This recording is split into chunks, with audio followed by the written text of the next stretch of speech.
What's up, Online Empire Academy? I'm so excited to be here today. We have Jerry Mills on, and this guy is an absolute legend, just so fun. We were talking a little bit before, and he's got a great story if you guys are needing some inspiration in your Amazon business and some inspiration just to build community around this idea of being an e-commerce entrepreneur.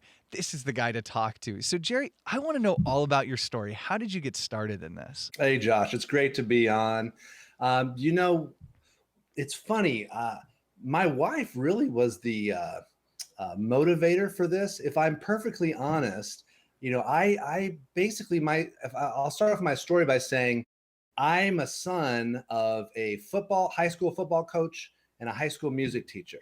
So to put that in perspective, me and my three brothers, we all were in choir. We all were in swing choir. We all played football. Some of us played college. So I like to tell people that I was one of the few people that could tackle people with jazz hands.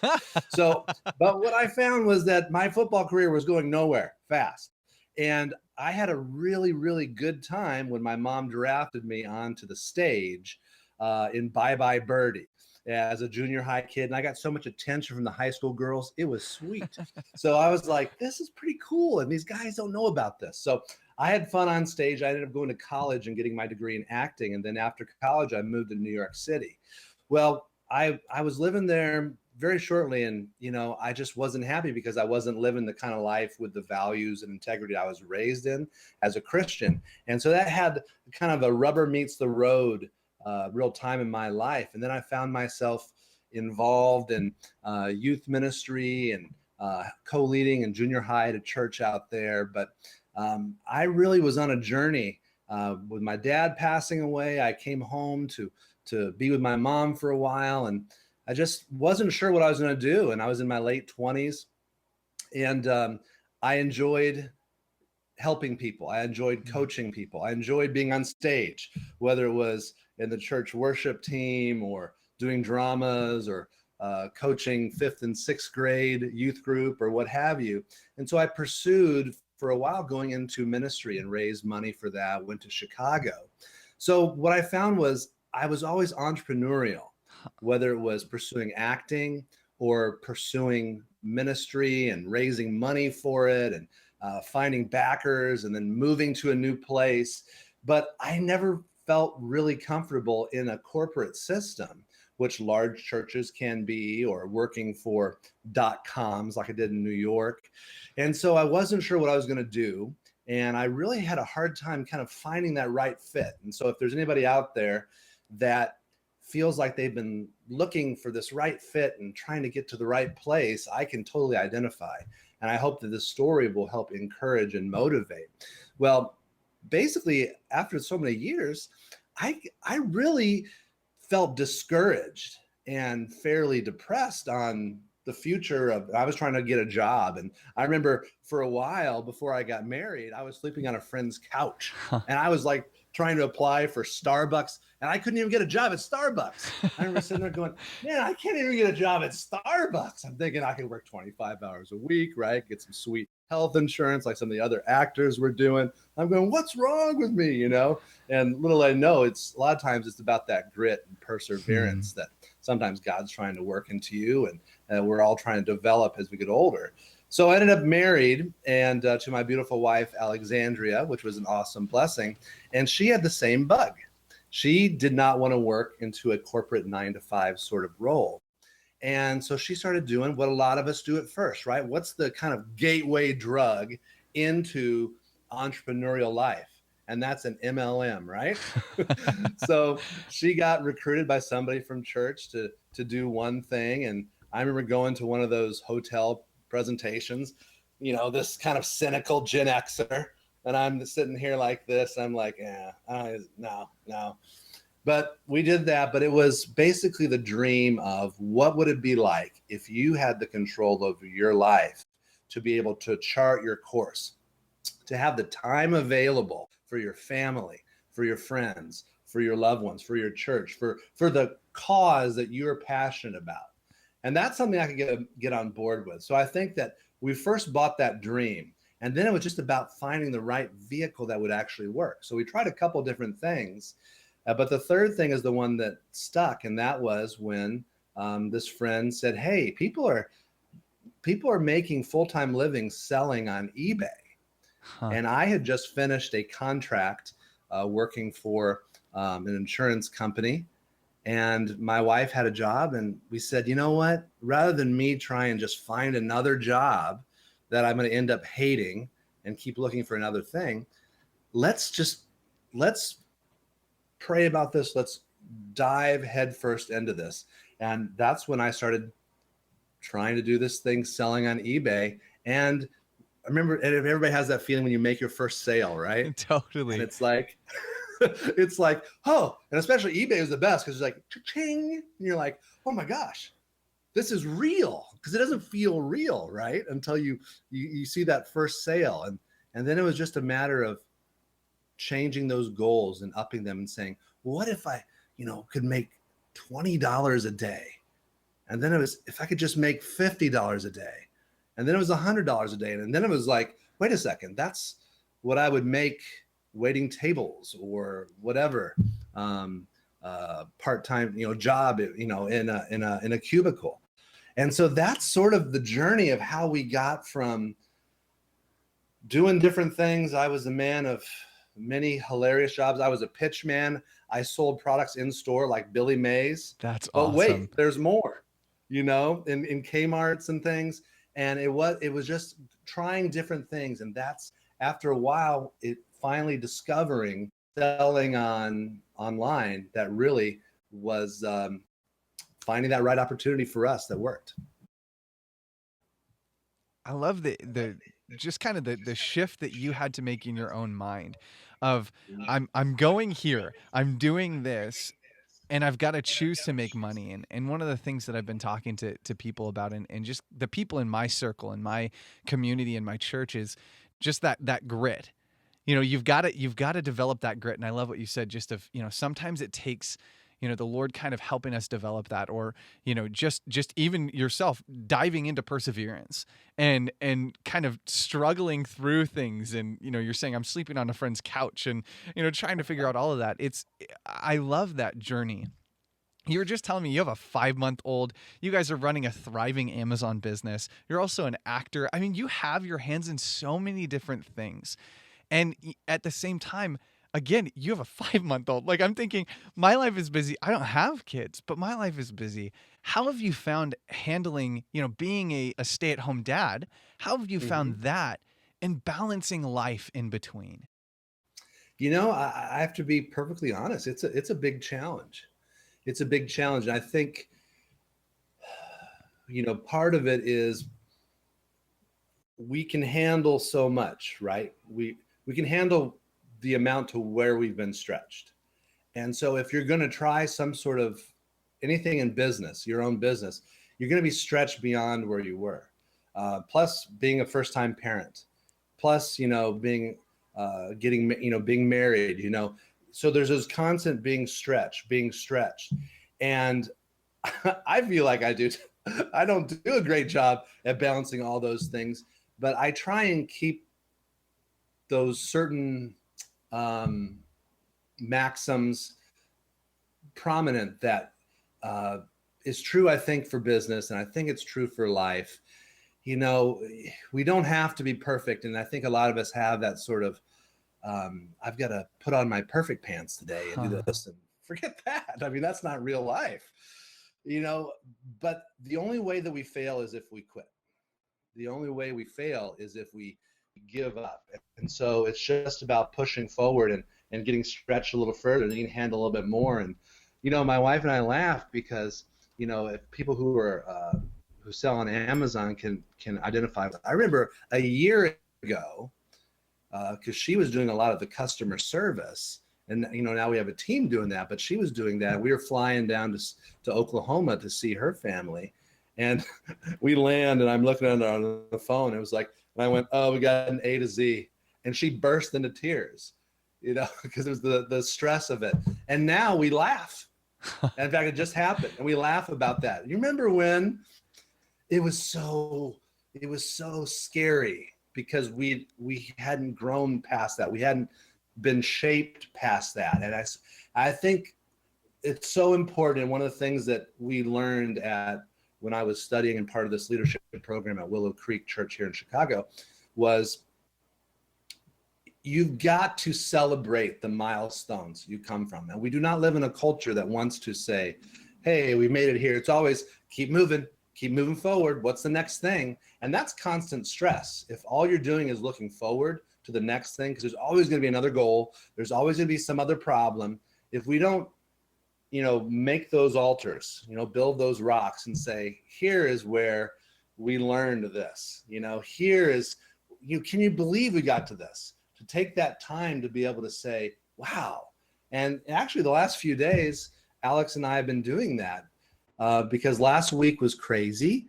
The baby was sick in the hospital with RSV. A lot of parents are familiar with that. She's good now. I opened a show. I came home to the smell of gas in our unit and had to evacuate everybody. And we went to the hotel. I toted the dog, the baby, everything to the hotel. Meanwhile, dealing with the business. So last week was crazy. In the last few days, things have been good. And I said to her, we're not going to do much. We're going to just enjoy it. We're going to go out to eat. We had Valentine's Day. So, I think it comes down to a couple of those things. Yeah, the grit. Yeah, but we've got to say, look where we've come from. Look at that marker. Because if not, we'll burn out. We'll burn out from the constant stress of the next goal, the next problem. So as my dad used to say, work hard, play hard. Man, we always think that we have to put on our perfect pants. I think that's so good because it's so true. It's one of the things that we all struggle with is this idea that we have to live in perfection. And Yep. I think life is more fun when you make mistakes because then you get to learn from them. And that's always been my philosophy. And I think exactly what you're saying of milestones. I mean, that's going in my notes, man. Like, make sure you're looking at the milestones and looking at the success that you've had, because I forget to do that all the time of, man, I didn't know how to, set up. I mean, even something as simple as this microphone. It's like, I didn't know how to set up a microphone months ago.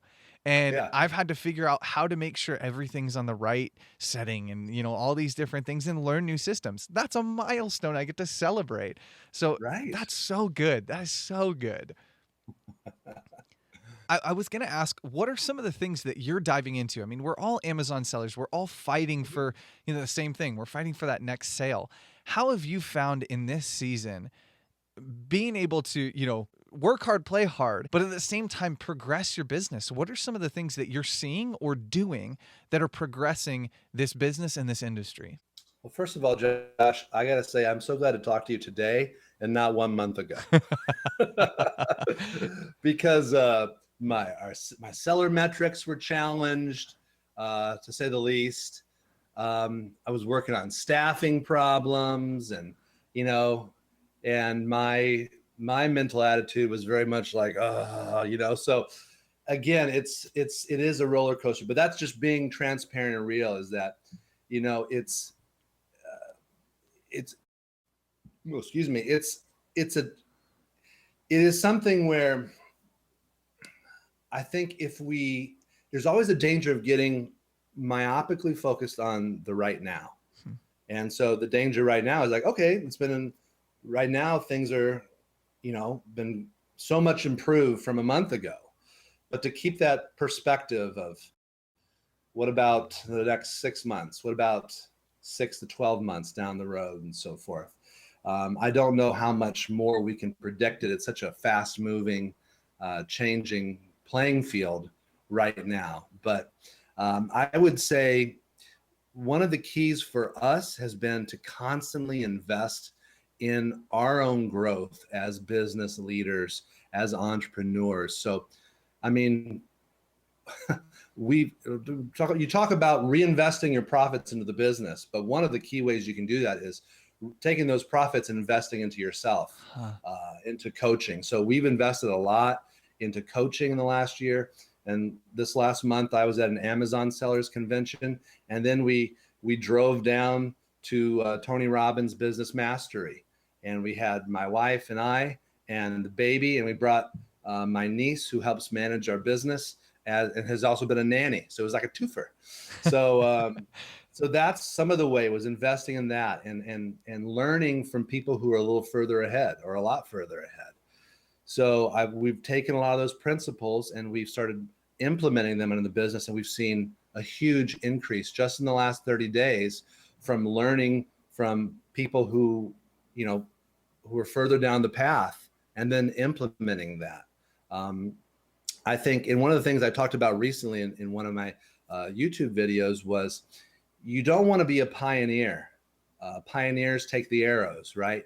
Settlers take the land. Huh. So you want to be an early adopter of a trend, but you don't want to be the tip of the arrow generally, unless you're a Steve Jobs, you know, or, you know, that's great. But Amazon, selling online, some of these different models, whether it's FBA, whether it's drop shipping, whether it's creating your own e-commerce stores, the increase we're going to have of people and continue to buy online, this is the exact right trend to be on. Because when I started in the .com space in the late 90s and a part of an organization trying to sell advertising, because they were former magazine vets, they were totally right that advertising online should be about branding. It shouldn't be click on this banner ad. They already knew that was dead. But the problem was they were too ahead of their time, and they burned through VC capital, and they went chapter 11. So all my stock options, you know, I could just, you know, paper my wall with it basically. But right now, selling online, it is the right trend to be on, because it's on an upward trend and there's so much opportunity out there. So get the coaching, get the, you know, be in those masterminds, identify areas, you know, in our business. We've identified, you know, how do we get better products and listings and more sales, the sales department? How do we protect our metrics, customer service, those sorts of things? So I guess that's some of the things. And I would take the last maxim that Tony Robbins talked about last month, quoting the great Peter Drucker, was, business is really only two things. It's innovation and marketing. Huh. And if we have a burning commitment and desire and belief that what we're doing has integrity between who we are and helping others and protecting our and building something for our family, and then we are committed, we're going to find a way no matter what. And I can just say that having that belief, that mindset, then frees you up to say, I'm going to find that innovative way to improve in this area. Huh. I'm going to find it in this way. I'm going to find it in this way, you know? So those are the key things I think that in the last month that have really been percolating with me. I keep looking to connect with different people. I identify and say, this person's doing something really smart. And I say, how can I help them? You know, I'm interested in this, but how can I help them? I'll just say, the last thing I'll say is, at this mastermind I was at, we've worked very hard on coaching our outsourced VAs on delivering great American level customer service. Huh. It's not been easy. And we basically went to share, and it was a Q&A time. And we just said, we've done a lot of customer service things, and we're willing to open the hood and share any of that with you. And from that, it's led to several great new relationships that I hadn't talked to these people, because they had that itch, that problem. And just in taking that posture of, you know, how can we help others with the journey we've had, that's led to great relationships that we've never known before. And some of these people have been very helpful for us on the flip side too. You just hit on something that not many people have hit on in a conversation, in a podcast, whatever it is servanthood, and coming in as a servant before you expect anything from somebody else. And I cannot thank you enough for what you just said, because it's such a huge concept that not a lot of people get. And it's the very concept that can launch you into success or failure. And it's this idea of I'm not going to get, I'm going to give. And you know, I've had people ask me. I had my neighbor actually the other day. He was like, "Hey, how'd you get into podcasting? Like, what was it that got you to the point where you're at today? And what is it that got you to the point in your businesses?" And I looked at him. I said, "I just served well. Hmm. Like that's I literally I said." I got the opportunity to work with Brett, and I said, I'm going to learn. I'm going to go to school on your knowledge. And that's, I mean, that's something my dad has instilled in me is no matter where you're at, no matter what job you are at, no matter what you're doing, there's an opportunity to learn. And it's this idea of coming humbly and low, go low and slow. And I think that a lot of us come into these Facebook groups or you know forums or even masterminds, and we're going to get instead of going to give. And I love that you hit on that because it's a concept that's not taught a lot because we all want something. The reality is Sure. there's a reason you join that Sure. mastermind group or you know Sure. you join the Online Empire Academy or you join coaching because you want to better yourself. Yeah. But every single person has something to devote, something to give. And what are you doing to give and increase those around you and build up those around you? I mean, we talk so much about community and building a community. Not just that, but even building a brand. What are you doing as a seller to teach the people below you and also teach the people above you? You may have a piece of information they don't understand. Don't Yeah. assume everything's known in this industry. So, Jerry, thank you so much because that was it, man. That if you guys are going to take any notes during this podcast, that's the one you need to walk away with because that is gold. Yeah. I think the honest thing too is to say is that we've all been takers. You know, I've been a taker, and it's human nature. That's what's natural. So it whatever it takes for you to get a different mindset, that's not easy. And that opens you up because there are takers out there, and they'll just take, right? So there's a balance, and I think it's a book. And my wife is the smart one. She would correct me, but I believe it's called Give and Take. But the whole principle was what they found is most organizations, people at the top, end up being givers. Some have a few takers, you know, but generally giving goes ahead. But they also found the people at the bottom were also givers. And the difference is who you give to. So, you know, it's sort of like a fooled me once, shame on me, fooled me twice, you know, fooled me once, shame on you, fooled me once, fooled me twice, shame on me. So I would just say also with that is that you start to notice people that, hey, they're the ones that keep coming to you. Help me with this, help me with this. So then you have to have a challenge of, you know what, you want to surround yourself with people. You want to be a giver, but you also want to be wise stewards of your time and your energies and keeping the right people around you. You don't want to have energy vampires, you know, just trying to like leech onto you. It's like, you know, this is my free ride. I'm a barnacle stuck on this ship, you know? That's so good. That's so good. I mean, it's working with integrous people isn't always easy because you don't know their integrity until you get down to the nitty gritty. Yeah.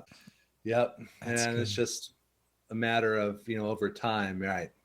Who do I want to continue walking with, or who do we need to say farewell?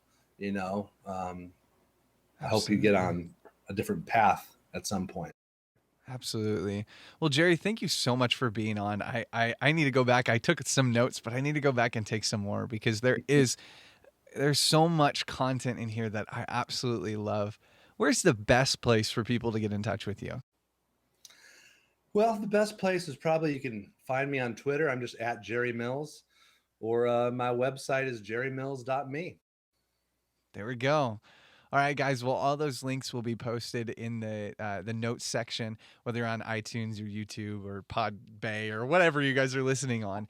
It'll be there. Also on our actual website, theonlineempireacademy.com. Thank you so much for being on. I so appreciate, again, I just appreciate the knowledge that you brought today. And it is inspiring to see that, a stay-at-home dad is absolutely killing it in the Amazon business. And blessings to you and your family and your newborn. Oh, thanks, Josh. It's been great just hanging out with you for a little bit and chatting. So I wish everybody out there, the best of success, and you're at the right place. Continue just finding a way. You can do it. If I can do it, if Josh can do it, you can do it too. Awesome. Well, until next time, Empire, have a fantastic day.